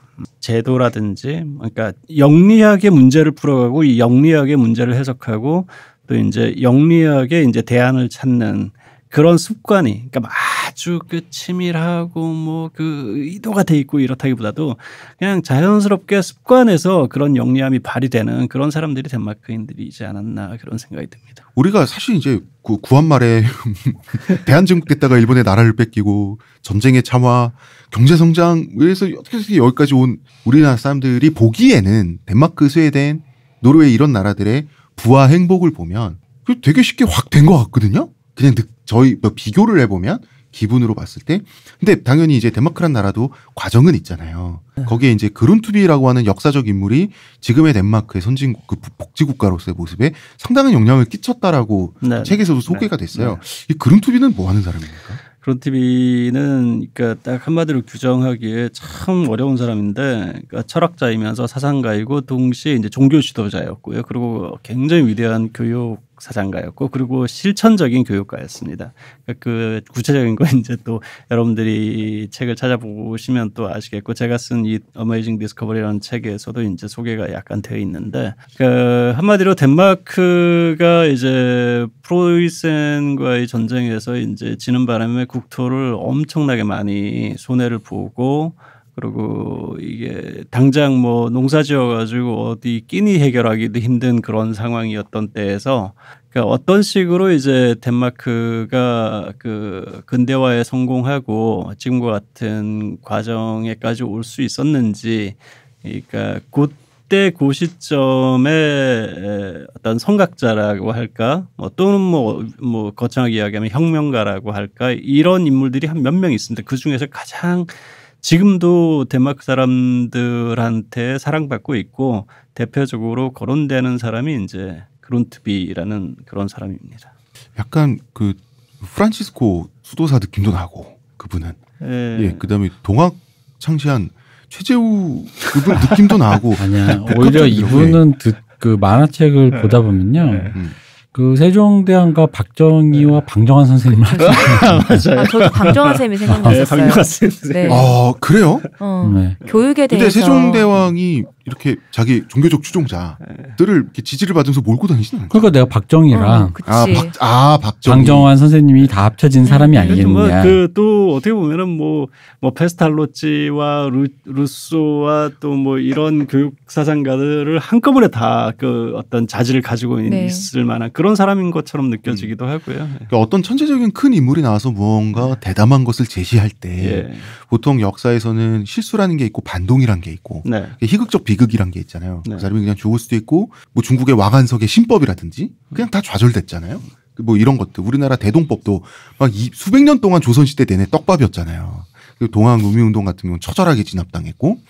근데 이런 과정, 이거 어떻게 운이 좋은 건지 뭔지 모르겠는데 그룬투비라는 인물이 나와서 이 사람이 좋은 생각을 해서 좋은 얘기를 했고, 사람들이 거기에 찬성을 해서 지금의 덴마크의 모습에 이르기까지 일직선으로 그냥 오는 느낌 있잖아요. 실천적인 개혁 사상이 실제로 성공한 사회에서 성공을 했다라는 거거든요. 그러니까 그 제가 책에서도 이야기했지만 이 마르크스라든지 뭐 그 혁명 사상이라든지 이런 것들이 거의 대체적으로 그 뭐 어떤 실효를 거두질 못했잖아요. 그리고 이제 그 뭐 여러 가지 의견만 분분한 상태로 이제 놓여지게 됐는데, 덴마크에서 그룬투비의 사상은 실제적으로 성공해서 사회에서 제도화되고 모델화 됐다라는 거, 그게 굉장히 인상 깊은. 되게 신기해요. 되게 부럽고. 뭐 이런 거 있잖아요. 일직선의 느낌 있잖아요. 어떤 거리까지 최단 거리로 가는 느낌이 있어요. 북유럽 국가들이. 그리고 또 재밌는 게 그 정도 성공한, 그러니까 실제로 성공한 사상가인데도 불구하고 그룬투비가 서양사에서도 그렇게 이름이 저도 알려지지 않았어요. 저 책을 보고 처음 알았고. 그러니까 덴마크의 영웅인 거잖아요. 북유럽이라 그럴까요? 제가 유럽의 변방이라. 덴마크 사람들이 또 별로 그렇게 내세우지 않아서 그런 걸 수도 있을 것 그런 거 나대는 거 싫어하니까. 그래서 이걸 보다 보면 그룬투비 때문에도 그렇고 또 제가 좀 궁금했던 게 덴마크 사람들의 종교관이 궁금했어요. 덴마크 사람들 대부분 기독교 신자라고 들었는데 또 다른 의미로 되게 느슨하게 프로테스탄트다 라고 얘기하는데 어쨌든 간에 이 정도로 현대화된 사람들이 어떤 그 종교를 그것도 그렇게 광범위하게 뭔가 특히나 그렇게 느슨하게 믿는다라는 게 저는 약간 의아했던 거예요. 왜냐하면 이것은 어떤 열정의 모델이거나 안 믿거나 적어도 제가 대한민국에서 발견하는 모델은 그렇거든요. 그런데 그게 아니라 그 가운데 어딘가에 느슨하게 믿는 이 사람들 그냥 딱히 안 믿는데 믿는 척하는 건가? 이분들이 대체로 루터교잖아요. 루터교죠. 근데 루터교도 그 중간에 느슨하게 있는 게 루터교거든요. 그 제이나 제이식 같은 경우는 카톨릭의 형태가 많이 남아있고, 그러면서 프로테스탄트. 네. 근데 이제 루터교도 어쨌든 그런 류의 그 프로테스탄트는 결국은 청교도적인 엄격함이라는 게 우리가 또 알고 있는 모델이다 보니까 네. 이런 모델이 그러니까 제가 보기에는 종교적 열정은 없는 것 같은데 왠지 무신론자 같은데 하는지 보면 근데 물어보면 기독교 신자라는 거예요. 그 간극이 좀 궁금했던 거죠. 그게 그 그룬트비의 사상이 실천적으로 혁명 그 개혁이 어떤 식으로 성공했는지에 대한 추측과도 이제 연관이 될 수가 있는데 그 혁명 사상이 사회에서 어떤 성과를 거두게 하기 위해서 대체적으로 이제 그 사상을 대두시키는 사상가가 일단은 자기가 잘난 사람이어야 되고 자기가 또 칭송을 받아야 되고 그리고 또 사회 변혁이 이루어졌을 때 그 사람이 지도자로 우뚝 서야 되지 않습니까? 네. 이제 그런 권력욕이 있는 거죠. 근데 그룬트비 같은 경우는 그런 제도에 대한 권력욕 자체가 없었던 사람이고요.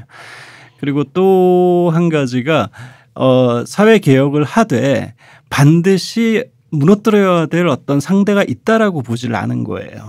그러니까 뭔가를 반드시 쓰러뜨려 버리고 뒤엎어 버리고 다른 세상을 만들자가 아니라 적이 없다.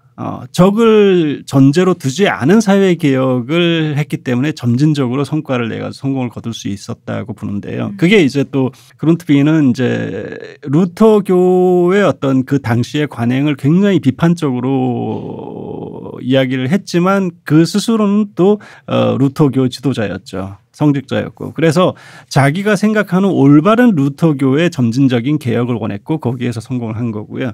그리고 지금 루터교는 덴마크 사회에서 거의 국교나 다름없습니다. 네. 세금으로도 이제 종교세를 내고요. 그렇기 때문에 덴마크의 루터교회의 목사들은 이제 그 따로 11조를 걷어가지고 뭐 이렇게 뭐 필요가 없는 거죠. 그렇게 할 필요가 없. 나라에서 이제 봉급을 세금으로, 받으니까요. 아, 예. 역시 목사님들도 솔직히 공포가 없다고.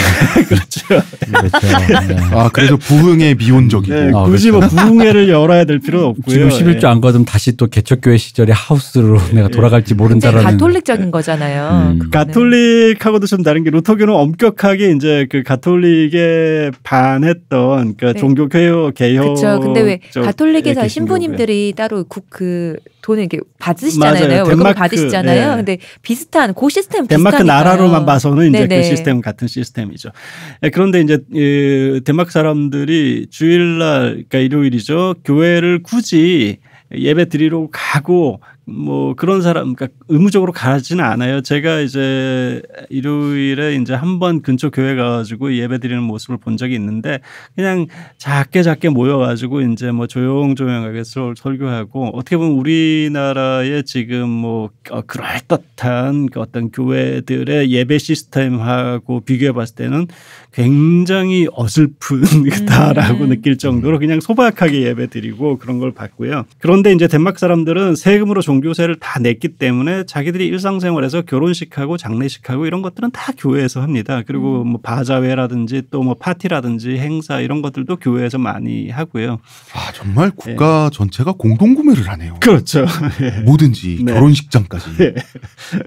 그래서 루터교라는 것이 지금 덴마크 사람들이 여태까지 겪어온 과정에서 이 사람들의 마음속에 어떤 역할을 하고 영향을 끼친 그런 점들이 분명히 있었을 거라고 저는 생각을 합니다. 그러니까 왠지 그러니까 저희 아직 생활하면서 사고관념이라는 게 뭐 예를 들어 아주 집요한 그 유교를 추종하시는 저희 아버지와는 다르지만 네. 제가 저희 세대가 그럼에도 불구하고 저희도 유교 문화권에 있는 것처럼 어떤 거는 일종의 그 저희 요즘 세대가 느끼는 유교 문화 같은 어떤 생활 양식으로서의 기독교가 아닌가. 왜냐면은 그 덴마크 사람들 생활 양식을 보면 교인이라고 말하기에는 한국에서 교인이라고 말할 거면 저렇게 행동하지 않거나 저런 행동을 몰래 해야 돼요. 맞아요. 근데 그러진 않아요. 네. 근데 그랬다라는 거는 교리에 엄격하게 어떤 뭔가 입각한 어떤 그러니까 내 종교 교리를 추종하는 나의 그 어떤 그 세계관을 결정해 준다기보단 그러니까 종교라기보단 생활 문화 양식으로서 한국의 유교 문화 같은 느낌으로서의 기독교가 아닌가. 왜냐하면 저는 그 간극이 굉장히 좀 신기했고 근데 오히려 그 간극이 그렇게 존재하기 때문에 이 사람들의 그 느슨하면서도 어딘가 비빌 구석이 있다라는 또 어떤 심리 상태랄까요? 네. 어쨌든 간에 종교라든가 그런 신념 체계라는 거는 아까도 말씀드렸지만 사회를 구성하는 구성체에선 필요한 거잖아요. 네. 그래서 그런 거가 이 사람들에게 뭐 좀 이렇게 있는 게 아닌가. 그러니까 이런 거 아닐까요? 요새 우리나라 사람들이 나의 종교는 유교야 이런 사람들은 없지만 그죠? 교회를 다니거나 절을 다니는 사람들도 왜 이런 말 하잖아요. 얘 부모님한테 효도를 못했다. 그죠? 그러니까 그런 차원에서의 어떤 문화적인 네. 학습된 차원에서의 종교적 문화 그런 것 같아요. 그런 비슷하면서도 이제 좀 유교하고 약간 다른 점이 한국에서 이제 유교적인 어떤 습관이라든지 문화적 어떤 감성이 있음에도 불구하고 유교에 대해서는 사실 잘 모르잖아요. 그쵸? 그러니까 성리학이 뭔지 아니면 유교의 사상 체계라든지 이런 거에 대해서는 잘 모르는데 기독교 같은 경우는 어떤 범세계적인 어떤 좀 단조로운 서사를 갖고 있기 때문에 덴마크 사람들도 어떤 성경이라든지 교리라든지 이런 거에 대한 어떤 지식이라든지 이런 것들은 한국 사람들이 유교에 대해서 생각하는 것보다는 조금 더 단조로울 수가 있겠죠. 예. 결코 그렇지 않습니다. 저희 어머니가 옛날에 저를 데리고 종교 투어를 하셨어요. 10년에 걸쳐서. 네. 그러니까 성당, 감리교, 장로교를 다 거쳤고 네. 그중에 한 1년은 저는 엄마 손잡고 제 의지와 상관없이 조용기 목사님 설교를 들었어요. 근데 홍 작가님은 대선진리교 아니신가요? 그렇죠. 과거 얘기를 하는 겁니다. 제가 교주가 되기 전에. 참여 시간인가요? 네. 근데 이제 기독교가 다 단조롭다기에는 조용기 목사님의 카리스마, 이분 락스타예요, 락스타. 네. 그리고 설교 내에 우리나라 천만 영화랑 똑같아요. 기승전결 다 있어야 되고 유머 있고 스펙타클 있고 항상 감동적으로 끝나야 되고 이제 그런 풍경하고 굉장히 다르다는 거죠. 같은 기독교라고 할지라도 이제 덴마크인들만의 방식이 있는 것 같고 자 저희가 얘기를 하다 보니까 이제 1부는 슬슬 끝날 시간이 다가온 것 같은데 덴마크를 다녀오셔서 또 한 권의 책으로 작품화를 하셨는데 덴마크라는 나라 자체에 대한 소감을 어떻게 간단히 말씀을 해보신다면 하나의 나라로서 그리고 하나의 여행지로서 네. 어떤 감상이셨나요? 덴마크는 여행지로서는 일단은 그렇게까지 볼거리가 많고 구미가 당길 만한 나라는 아닙니다. 그러니까 유럽 여행으로 생각한다 그러면 유럽에서 첫 번째로 선택할 만한 그런 나라도 아니고요. 근데 이제 유럽의 역사에 대한 어떤 관심도 좀 있고 그리고 유럽의 대표적인 몇 나라를 가보셨다. 그러면은 그 다음에 덴마크를 가면 확실히 물론 치안은 굉장히 안전하고요. 그리고 덴마크가 또 재밌는 에피소드 몇 가지 이야기하면 또 구미가 확 당길 수도 있는데 예를 들어가지고 도서관이라든지 아니면 박물관이라든지 이런 데 가면은 겨울에 제가 갔기 때문에 코트를 예를 들어 내가 좀 값비싼 코트를 입고 갔다 아니면 주머니에 뭘 넣고 있다 그러면은 락커라든지 이런 데다가 이제 맡기는 게 우리의 통상 상식이잖아요. 근데 덴마크에서는 그냥 옷걸이에다 그냥 툭툭 걸어놔요. 입구에 경비원도 없고. 근데 그거에 대해서 아무런 걱정이 없어요. 이 사람들이. 그러니까 걸어놓고 나서 이곳을 내가 되찾지 못할 거다라는 그런 염려가 전혀 없는 거죠. 그런 식으로 사람이 사람을 불특정 다수들끼리 어떤 식으로 관계 맺고 사람 사는 모습이 이렇게까지 참 예상 바뀔 수 있을까 하는 거를 정말로 체감하고 싶으신 분들은 덴마크를 한번 꼭 다녀오시면 좋지 않을까 이런 느낌입니다. 여행 말고 만약에 산다. 저는 이제 이민 가서 요즘 캐나다도 좋고 여러 나라들 이제 거론되는데 저는 일단 이민에 대해서 아주 적극적으로 생각하지는 않지만 정말 이 한국을 더 이상 등지고 이제 이민을 떠나야 되겠다라고 하면은 저는 1순위로 꼽는다 그러면은 덴마크를 꼽겠습니다. 예전에 드라마 남궁민 씨가 주연했던 김과장이라는 드라마에서도 그 남궁민 씨가 분했던 김과장이 꿈이 덴마크 이민이었거든요. 돈을 얼마를 슈킹을 땡기면 덴마크로 가서 살겠다. 근데 그때는 제가 아직 덴마크에 대해 잘 모르다 보니까 다른 복지국가 우리가 알고 있다 하면 캐나다나 이런 얘기 하다가 뜬금없이 덴마크가 나오길래 덴마크 그렇게 좋은 거 저는 사실 거기서 처음 들었거든요. 일단 주거 지역이 그러니까 사람들이 이제 사는 동네가 너무 예쁩니다. 예쁘고 참 좋고요. 근데 그러면서도 이제 코펜하겐이나 이런 도심에 가면은 또 우리가 향락이라고 할 것까지는 없지만 재미있게 놀만한 것들 얼마든지 많고요. 예, 그리고 뭐 먹을 것들도 맛있고 그런 점에서 상당히 좋은 나라라고 볼 수 있습니다. 저는 이제 작가님 해주셨던 말씀 중에서 그래서 덴마크가 이민으로 좋지 않나라고 생각했던 게 인종차별이 정말 거의 없다고. 예, 맞아요. 네. 예. 그것이야말로 가장 큰 장점이 아닐까 네. 싶은데요. 덴마크에 이제 제 아내도 같이 갔었는데 제 아내가 이제 저보다 훨씬 많은 나라들을 그러니까 직업 때문에도 그랬고 예전에 학교 공부하면서도 그랬고 그 많이 다녔고 했었는데 그 제 아내 이야기가 유럽이라든지 미주, 북미 이런 나라들을 쭉 다녀봤을 때 도시들에 비해 가지고 덴마크 사람들 왜 이렇게 인종에 대한 편견이 안 느껴지지? 라고 할 정도로 그것도 얀테 법칙이랑 관련이 있나? 백인이라고 특별하지 않다. 너가 백인 너가 특별하다고 생각하지 마라. 뭐 이런 걸 수도 있는 거 아닌가요? 네, 저는 일단 그런 점이 있을 거라고 봐요. 책을 읽어봤을 때 예. 너나 나나 잘난 거 없이 다 예, 똑같으면 맞습니다. 그건 계급이든 인종이든 그걸 초월한다고 생각하거든요. 뭐 흰돌이든 검은돌이든 어허. 돌이다.